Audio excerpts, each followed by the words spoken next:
What up, peeps? It's your boy Anthony Walker back here for another installment of the Wrestling Matters podcast. Hope you guys are well. Hope you guys are well. And whatever it is you are doing over the weekend and everything. Hope you guys enjoyed the AEW Fyter Fest, which is what we're going to be talking about. The main duration of this podcast today, beautiful people, is Fyter Fest. That's right. That's the main topic of this podcast, but we'll do that last. But we have three things I want to talk about today on the podcast. By the way, little side note, if you hear noise in the background, to the side, I have a fan literally right next to me as we speak. But yeah, I'll show you that. Can you see that? That's a fan right there, ladies and gentlemen. Right there. That's keeping me cool. And that's not keeping me from turning into a little something you cook on a barbecue. Okay? Because that's what I feel like I'm doing right now. Cooking on a barbecue. Just get this camera back into shape. Probably shouldn't have done that, but anyway. Right, we're back. So yeah, I've got a fan next to me. So if you hear a noise in the background or hear any noises in the background, it's the fan next to me. Because I am cooking like a barbecue. And I have been doing for the past couple of days. So that's coming in on loan. It's standing next to me. It's just keeping me from not friggin' passing out on my bedroom floor. So, three things, like I said, we want to talk about today on the podcast, ladies and gentlemen. We are going to talk about AEW. That's the main event of the podcast. Because I've got the notes up for Fyter Fest, which I saw this morning when I woke up, which was... Jesus Christ. That main event, good God. I'll talk about that during the duration of the podcast. It was fucking crazy. Anyway... I'll talk about that, and I want to talk about something that I'm going to kick off the podcast, Undertaker, which we'll get into the podcast. I will not be talking about Raw or SmackDown. That's the three things we're going to talk about today on this podcast. Undertaker.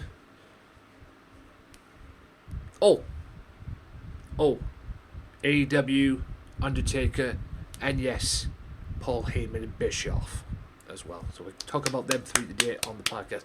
But that's the main event today, ladies and gentlemen, of this podcast, AEW. We'll get to that in a second, though. I want to kick this podcast off with The Undertaker. Right. Undertaker. He returned last week on Raw. Came out and bailed out Roman Reigns from getting his butt whooped with Drew McIntyre and Shane McMahon in a 2-on-1 handicap match they had on because Shane was pissed what happened the previous night. What really gets me is the Undertaker should have by all rights should be retiring. But they brought him back. Obviously, it was you didn't need anybody to turn around and say to you, why did they bring him back? Why did they bring him back? Clear as day, ratings. Okay, because let's face it, the main roster ratings at the moment are. So it was clear as day they brought him back. And they brought him back for ratings, and it's also seemingly they want to bring him back and get him a match at Summerslam. Now, all this talk popped up on the media, on the dirt sheets, that it was going to be him and Drew McIntyre at WrestleMania. Undertaker and McIntyre at Mania. But it seems they want him to have a match at SummerSlam. Okay. And it was a possible chance that it could be McIntyre and Taker at SummerSlam. But there's another option as well. And apparently it's been leaked. Apparently they want Undertaker to go one-on-one with Baron Corbin, of all people.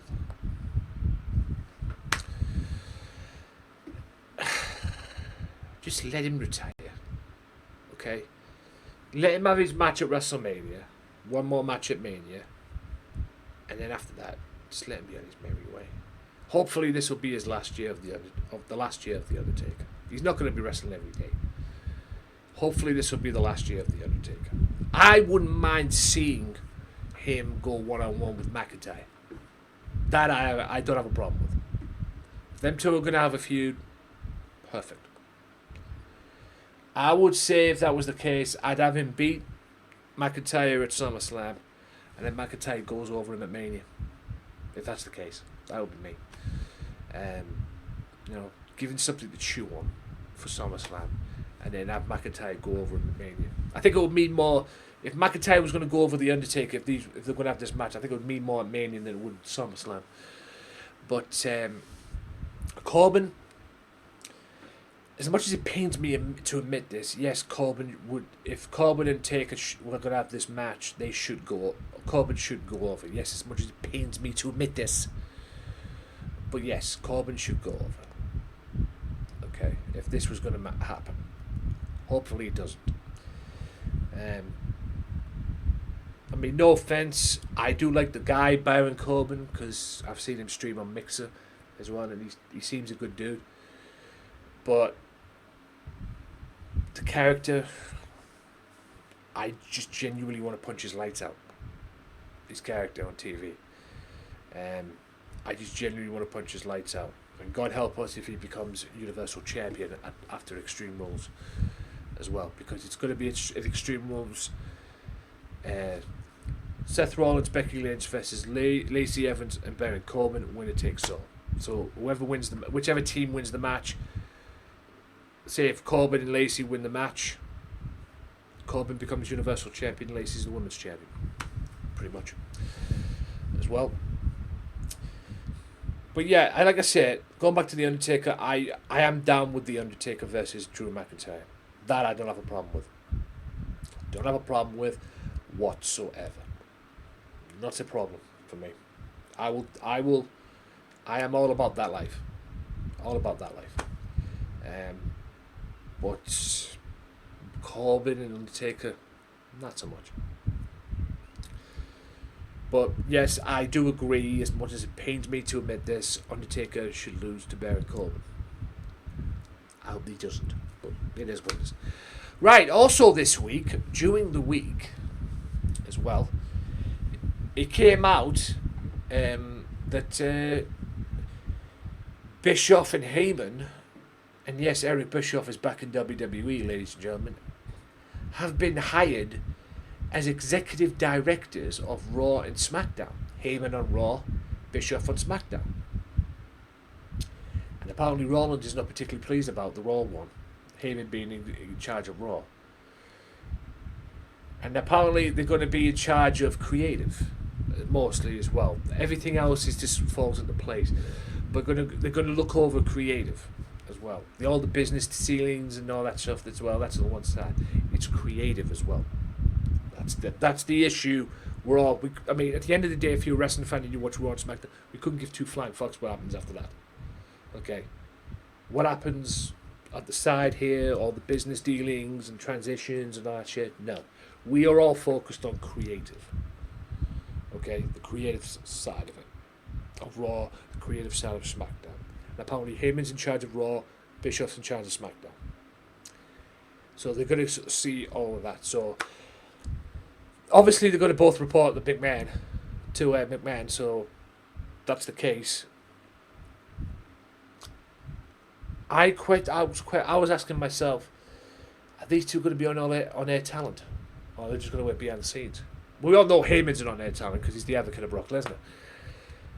But it seems now Heyman and Bischoff are now in charge of Raw and SmackDown. So where's that leave them? Are they going to be on-air talent, or are they just going to work backstage and see creative and everything? Because that's the problem with both Raw and SmackDown. Creative sucks. It really does. The creative side of it sucks ass. It really does. That's why they brought them in. They've had no choice. And with AEW and all that, they've literally had no choice but to do this. Will it work? Who knows? It's kind of weird seeing Heyman. I mean, I can understand why Heyman's on Raw because, Lesnar. The whole Lesnar thing, because he's the advocate of Lesnar. I don't know. I probably would rather see Heyman on SmackDown, if I'm being honest. But, he's still the advocate of Lesnar, even though he's took up this executive director role. He's still the advocate of Lesnar. What's going to happen? Who knows? But I like Raw this past week to a point. Raw wasn't good, but I will say this: the 24/7 title had its best week. I hate the title. I hate what's going on. But they finally took a match. They finally had a match on Raw. Yes, it was short. But that's what you need. for that title. Not just freaking people winning titles in freaking airports and freaking golf clubs and hotels and toilets and whatever the fuck. At least have a match with him. Cancel the 24/7 rule until after the match is over and then go back to it. But you're going to have two guys compete for the title. That's what the belt's about. That's what the belt should be about. But it seems to be generating views on YouTube. People are enjoying it. I'm not, if I'm being honest with you. But I will give the devil its due. It had its best week this week. So I don't know what that's the case as well. And also, besides this whole Heyman Bischoff thing as well, Triple H is stepping down from the main roster as well. He's going to NXT. Because apparently he's trying to get NXT in Saudi Arabia too. That's going to go down well, I tell you. But yeah, and also from what I got this week, it'd be interesting to see what Heyman and thingy do. Heyman and Bischoff do with, well, mainly Heyman. How he controls or uses Bray Wyatt, because it seems there was a lot of clues with Bray Wyatt this past week on Raw and SmackDown.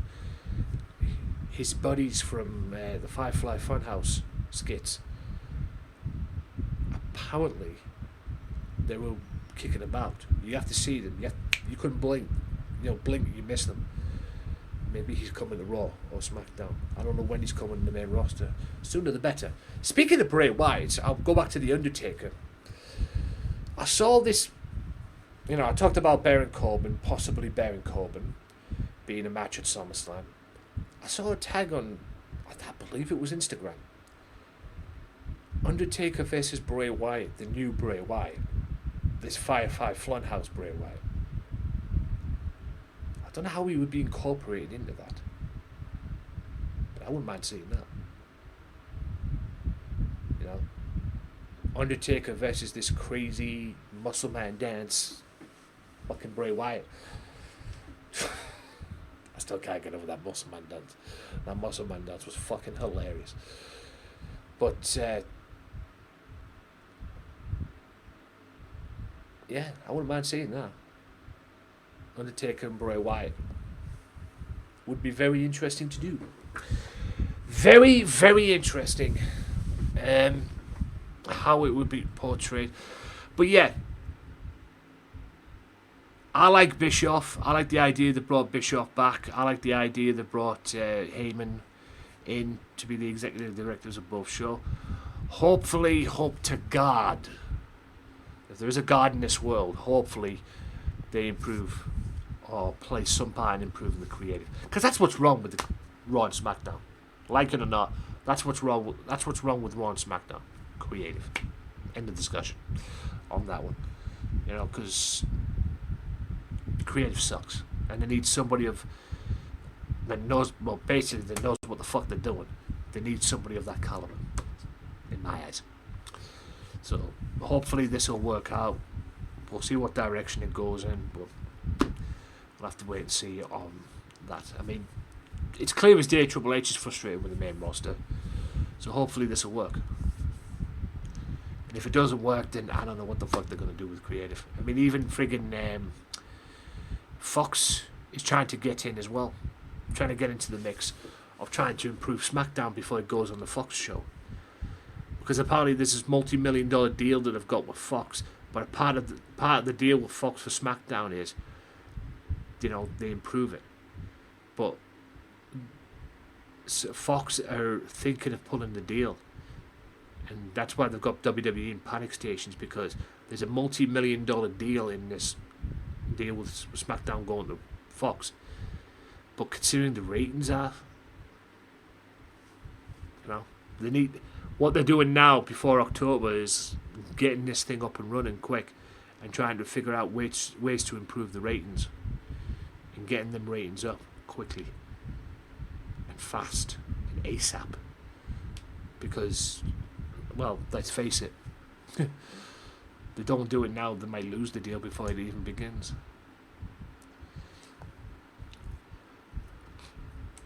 Because at the end of the day, that is what is wrong with the ratings. That's what's wrong with both the main rosters. Period.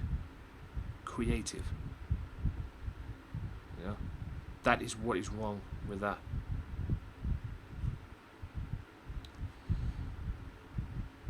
You know, it's clear as day. It's as clear as day. You know, it's as clear as day. That is what is wrong with the whole situation. And it needs the creative on Raw and SmackDown need to improve fast, especially with AEW around the corner.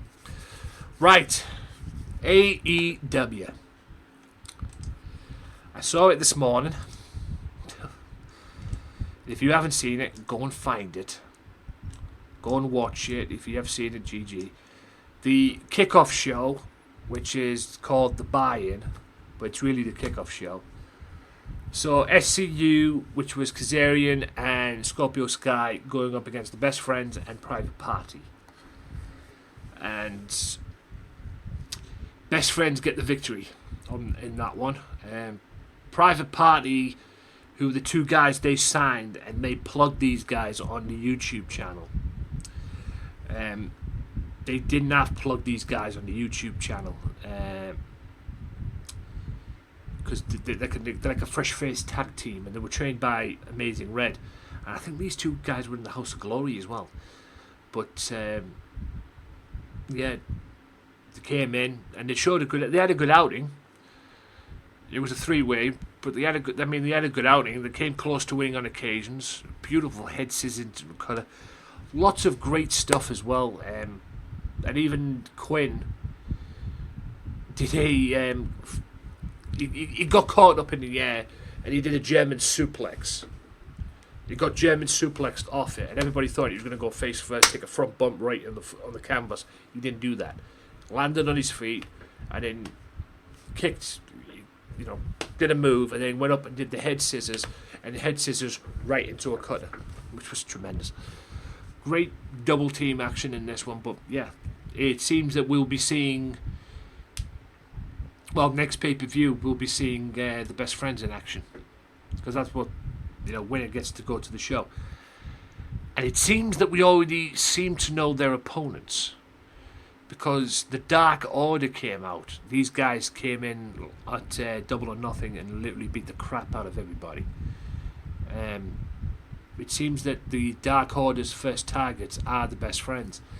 So we may see a Dark Order versus Best Friends match at the next pay-per-view, which is in 2 weeks as well. So yeah, Leva Bates takes on Allie. This match was nothing much happened in this matchup, if I'm being honest with you. I think this was just a way to push Allie, basically, because at the July pay-per-view, it's going to be Allie and Brandy Rose one-on-one, for what I'm seeing as well. And in what was probably the worst hardcore match I've ever seen in my life, pretty much, Michael Nakazawa and Alex jebailey, which is the guy who runs the COO Gaming Con they had there, which Kenny Omega's a big part of. Alex power slammed into the pool. Great. Naka spears Alex through the table. He took some bumps, Alex. I can't deny the guy. I can't deny it. He took some bumps. I mean, he took a bump off the apron and he got speared. It was basically like what Big E does. He spears you through the ropes, off the apron, and you go right through right onto the floor. Well, this one he went right through the table. So yeah, it was just crazy stuff. And Naka gets the victory by reversing Bailey as well. Yeah, I mean, Bailey took him to the limit. jebailey took him to the limit, but at the end of the day, they called it a hardcore match. The main event was what should have been a hardcore match, even though it was an unsanctioned match. But that was more of a hardcore match than this, in my opinion. And then Jim Ross makes his entrance, and we get ready for the big kickoff show.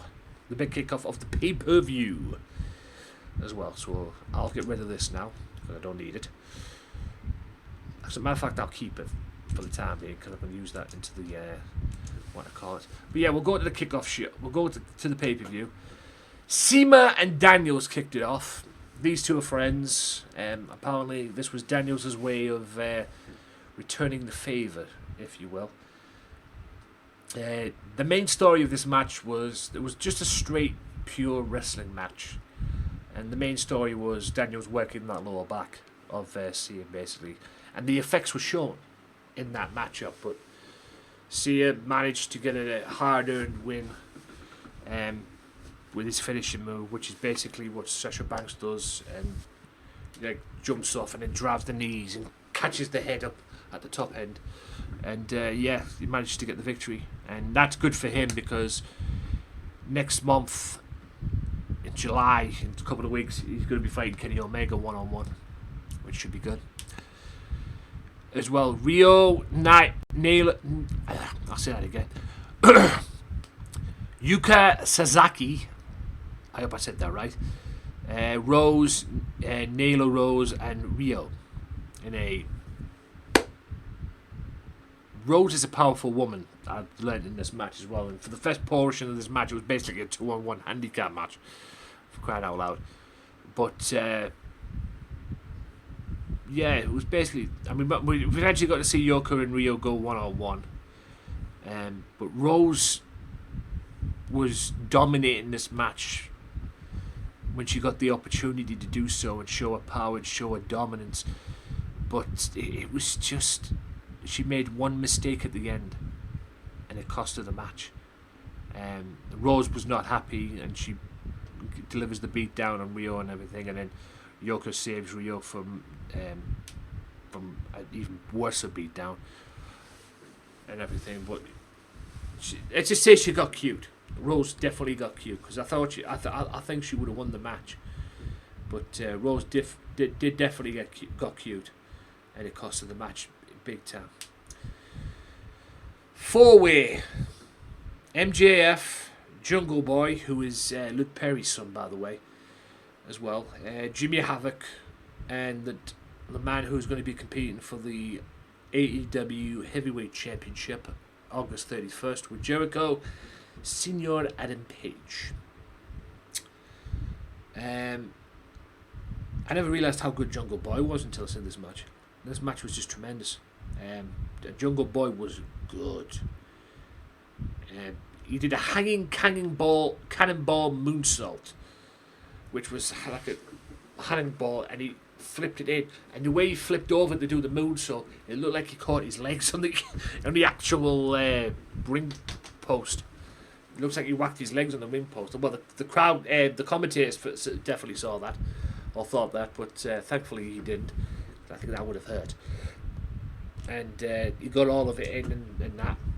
The Tower of Doom takes out MJF as well. MJF is turning around and he just sees this big sea of bodies just come at him with this, and he's like, shit! And just, they take him out, which was hilarious. And DVD from Jimmy Havoc on Jungle Boy. There's Luchasaurus, which is Jungle Boy's corner man, I would say. Big dude, really big dude. Jungle Boy's on the apron and Havoc comes up and takes him out and gets his blows and gets an offensive, and he just picks him up DVDs and just shuts him up freaking Luchasaurus. It was fucking hilarious. He's like, hey dude, go for a ride on your boy. Basically turned around saying to Luchasaurus, hey, catch. Tremendous. And Page hits his finishing move on Havoc and gets the victory, and it'll be him and Kip Sabian as well next pay-per-view for AEW. So it's going to be Havoc, Adam Page versus Kip Sabian. I think they're trying to push Adam Page and get him ready for Jericho August 31st. I think that's the deal. Trying to get him ready for August 31st, the all-out pay-per-view, because it'll be Jericho and Adam Page for the AEW World Championship, as well. Darby Allin and Cody Rhodes. A straight, good old-fashioned wrestling match. Cody had the size advantage, but this guy, Darby Allin, this is the very first time I've ever seen this guy wrestle. And he's a fucking lunatic. He really is. He's an absolute lunatic. Cody dominated most of the match, dictated the pace of the match as well. This ended up in a time limit draw, but there was one spot in the match which, wow. Cody, at one point in the match as well, Alan just whacked Cody. He got out of Cody's hand and just went, here. And Cody's hand literally just bounced off the ring post, which hurts like hell. I don't mind telling you. But Jesus Christ. There was one spot in the match, I think Cody was underneath like the apron or on the side of the apron. I don't know what Alan was trying to do. I think he was trying to do like a back elbow type move as well. It's called the coffin drop. And he does it on the outside of the bits where the apron is. And I'm not kidding you, he did it and he just landed back first right on the apron. And I was like, Jesus Christ. Because that apron is the hard part of the ring. That apron is no joke. Okay? And he took a bump right on that fucking thing. And it's amazing he didn't split in half and he didn't break his back. Like I said, that's the hard part of the apron. That's the hard part of the ring, the apron. It really is the hard part of the ring. And I wasn't expecting that. Like, and Alan is a crazy son of a... You know, he really is crazy. And that ended up in a 20-minute time limit draw. I like these 20-minute matches they're doing as well. These 20-minute time limit matches they're doing. I really think that's missed. And it paces the matches out a little bit as well. You know, it paces the matches out a little bit. And it splits the show as well. Especially with this 2-hour show they're planning on doing for the in October as well. You know, 20-minute, 20-minute, 20-minute, 20-minute, 20-minute. And I think it balances it as well. Making me an idea for something as well. But anyway, I like what they're doing with that. Like I said, an amazing match. Another spot in the match is where he got Cody put Alan in the coffin. There was like a body bag on the outside that Alan brought down. It was meant for Cody. Cody put him in it and did a disaster kick. He just stood there in his coffin, standing up, and then Cody does the disaster kick. Amazing match. I really enjoyed the match. The crowd wanted overtime, but as the crowd wanted overtime, for what reason I don't know, but Sean Spears came out, the man formerly known as Ty Dillinger, and literally hit one of the sickest chair shots I have literally ever seen. Oh my God. One of the craziest chair shots I've literally ever seen. I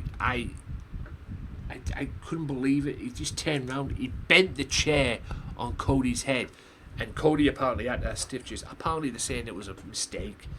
It was done wrong and it was a botch and everything like that. I don't know. I don't know what the fuck it was, but it was sick.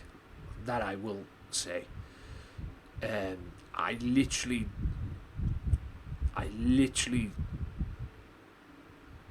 it was the sickest chair shot. And how the hell Cody never got a concussion from that? Apparently Cody never got a concussion from it. How the hell he never got a concussion from that? It's a damn right miracle he never got a concussion from it.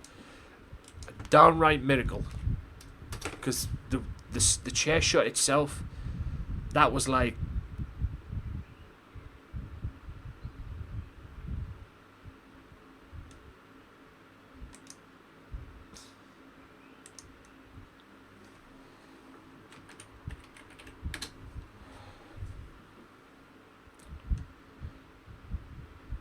absolutely insane.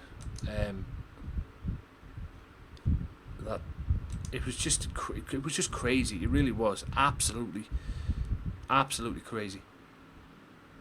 I'm trying to look for that Sean Spears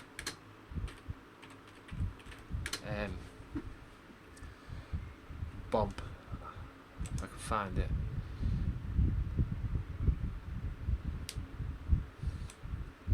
Yeah. Right, hang on.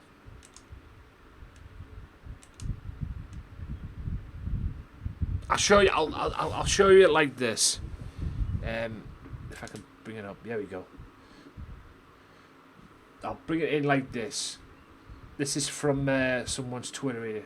Apparently, it's now a GIF. As well. This.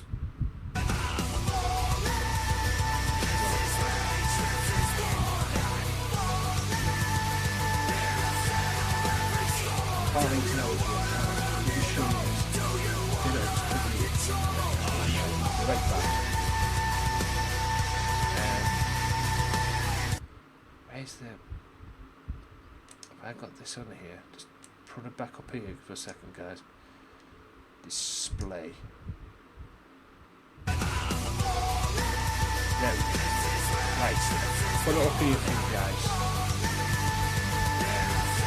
Hopefully you can see this. Right. Put this up here, watch this.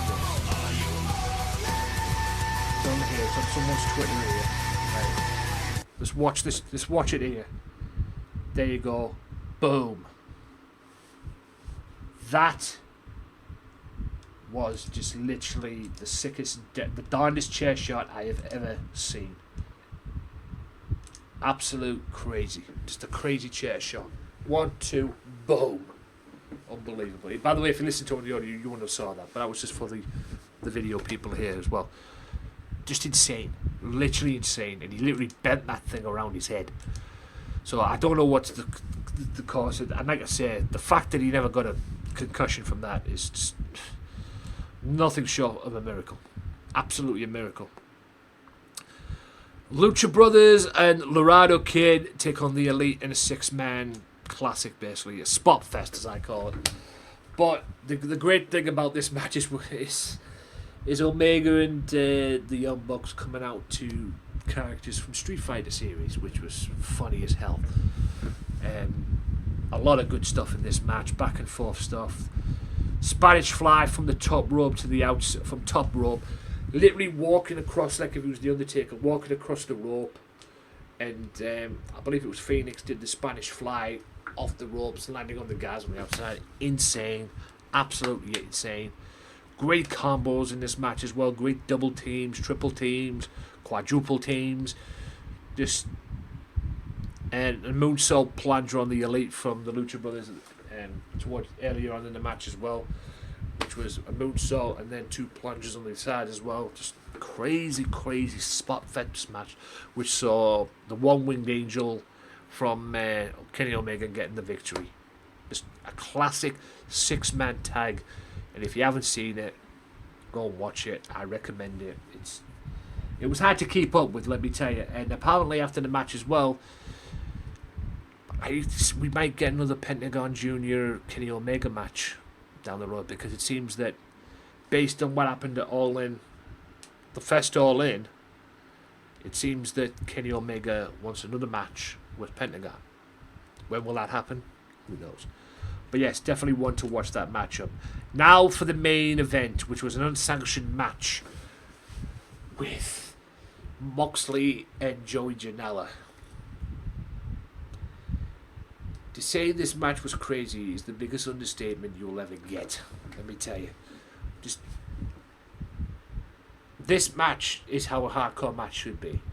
Not that garbage you saw in the pre-show. This was a hardcore match. This was just like flat out sick. Following the moment in the match, the crowd would shout, "You sick fuck, you sick fuck," directly at Moxley. Moxley gets on the apron. I think he was going to go up on the top, but he gets onto the apron and starts going. Just the crowd cheered from it. Fucking funny as fuck. Yeah, Moxley gets creative with the weapons. Joey went up on top during the match as well and did a swanton bomb off the top rope, and landed back first, bending and destroying the chair that he landed on, which sucked. It's bad enough doing a swanton and landing on somebody's, like yourself here, but doing it on a chair, not fun. And then Moxley gets this barbed wire chair out, which he found underneath the ring, and just literally stamps it on Joey Janela. And Joey's underneath taking the blow from it, and that's where he did the bow thing when they started shouting, "You sick fuck, you sick fuck," which was fucking hilarious. As well, Moxley took a bump from the top rope, a Hurricane Rana from Joey Janela, and Moxley took the bump right into the back, into the barbed wire chair. It was just sick, dude. It really was. Moxley spears Joey through a table, but it was like one of them carry spears like Rhino did. back in the day in ECW, when he'd pick you up in the car, he'd pick you up like if he was going to spine bust you, but he'd just run you right into the table in the corner. There was also Russian leg sweep, even though it wasn't a Russian leg sweep, or it didn't look like a Russian leg sweep, whatever you can call it. Because Moxley got onto the apron and then he turned his back, and then janela just like, both men went straight through the table. It basically grabbed him, but it was I think it was meant to be a Russian leg sweep. It just didn't look that way, to be honest with you. And then Moxley's on the outside getting tabled, and janela flips him off. And you could hear, you could see it for yourself. He's like, that He's like, that motherfucker just did. And then I think that pissed off Moxley a little bit. Joey DVDs Moxley right into the janela DVDs Moxley right into the barbed wire board. Yes, they got the barbed wire boards out as well. Later on, Moxley gets his revenge and hits the barbed wire and does it. Apron, guardrail. Janela went right through it. Tailbone first right through it as well. So they were even in that respects as well. Just amazing. Joey then does a janela does a like a diving elbow from the top of the ladder. 2 tables on the outside. Moxley's on it. Joey just like a diving elbow right off the top of the ladder. Insane. And the elevation on that thing was insane as well. Moxley hits the double arm DDT and then gets Joey into the DVD and gets janela into the DVD position, which dumps him on the outside. Thumbtacks comes into play. Moxley did a suplex bomb, and Moxley, the sick fuck, takes the shoes and socks off, the boots and socks off of janela, makes him stand in the tacks as well. First of all, he suplex bombed him, which he gets him in the suplex position, lifts him up, and he just picks him down, and then he takes a back bump, and he took a back bump right into the tacks as well. And then he forces him with the atomic drop, makes him stand on the tacks, and yes, there is tacks right in the foot of Joey Janela, and trust me, I have had a tax in my foot. It is not fun whatsoever as well. And then Moxley hits the paradigm shift, which is his new move, which is a double arm DDT, but he lifts him up in the air. It's the kind of move you won the IWGP US title with. And then, but he calls it the paradigm shift, which is, if you watch that promo you did after Double or Nothing, this is a paradigm shift. That was the reference for it. And then what a fight! And then Moxley actually spat out attacks. It saw in the replay. He literally, I think after doing the paradigm shift and everything, he literally spat out attacks out of his mouth. The sick fuck.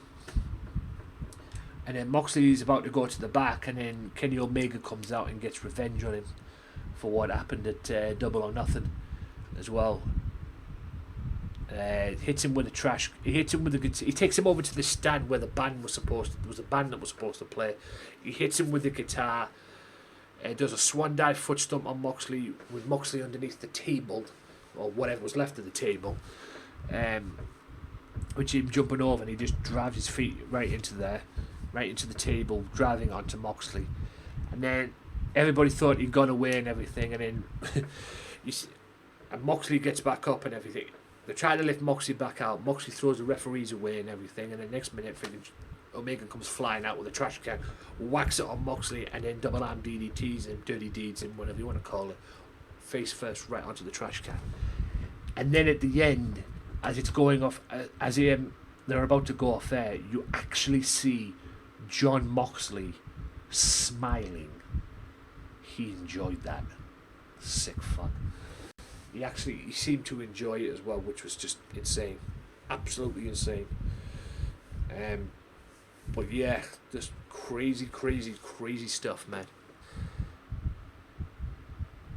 And overall, I mean, I saw some comments on YouTube and Facebook and that saying that this was a boring show. I don't know what fucking show you were watching, but there was nothing boring about this show at all. There might have been some matches that were, but there was nothing boring about this show at all. And I'll give it a 5-star rating, no doubt about it.